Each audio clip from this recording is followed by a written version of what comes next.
Hey everyone, Christy Tippett from Campus Rec here. For this week's A&P Crash Course, we are going to discuss the planes of motion.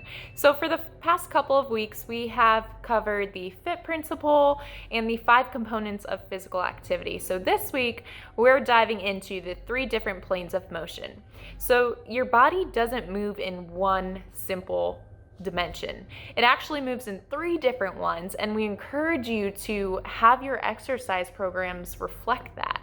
Designing an exercise program that utilizes all 3 planes of motion will help train your body in the same manner that it moves in everyday life. Okay?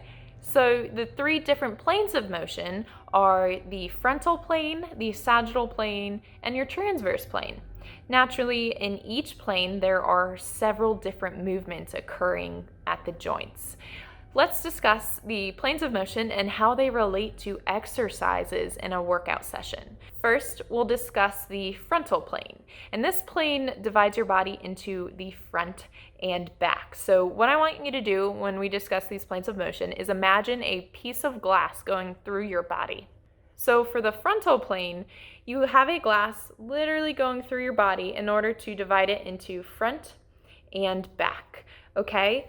So with this, because the glass is here, you naturally wouldn't be able to move forward and back because a piece of glass is blocking you. So in order to move with the glass, you would then have to move side to side. So any lateral movement falls into your frontal plane. So any abduction or adduction or inversion and eversion. So remember, you can always circle back to that very first A&P Crash Course where we discuss the anatomical terminology. Some exercises within the frontal plane of motion include a lateral raise or even jumping jacks. Because remember, it's anything with a side-to-side or lateral movement, okay? The second plane of motion is that sagittal plane, and your sagittal plane divides your body into the right and left. So I would like you to imagine this glass dividing your body straight down the center here from front to back, which forces your body into a right and left half, okay? So because the glass is going right through your body, you would no longer be able to move side to side, right? You have to move with the glass, which means a forward and backward motion. This includes flexion and extension. Remember that flexion is the decrease in joint angle, extension is the increase in joint angle, in addition to dorsi and plantar flexion of the ankle. So some exercise examples in your sagittal plane of motion include a bicep curl, because remember you're moving forward and backward, a forward lunge, or a squat. So once again, any motion or exercise that causes our bodies to move forward and backward. And then last but not least, that third plane of motion is that transverse plane. And this divides our body into top and bottom.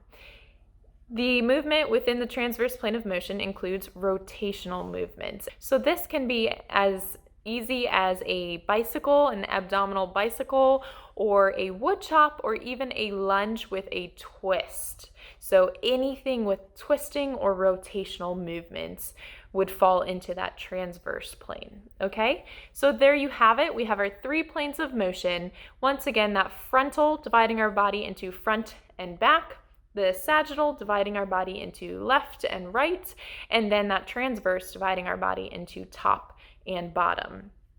Typically, when you incorporate these 3 planes of motion into your exercise routine, it will allow you for a more well-rounded program that will eventually transfer into your activities of daily living. So I like to incorporate all 3 planes of motion in my warm-up, especially because then I know I'm hitting every major muscle group more or less, and I know we are warming up our bodies. I hope you all enjoyed this video and you learned something new today. If you did enjoy it, make sure you give it a like. And as always, feel free to comment below with any questions or suggestions on what you would like to see in an upcoming A&P Crash Course. Until next time, take care everyone.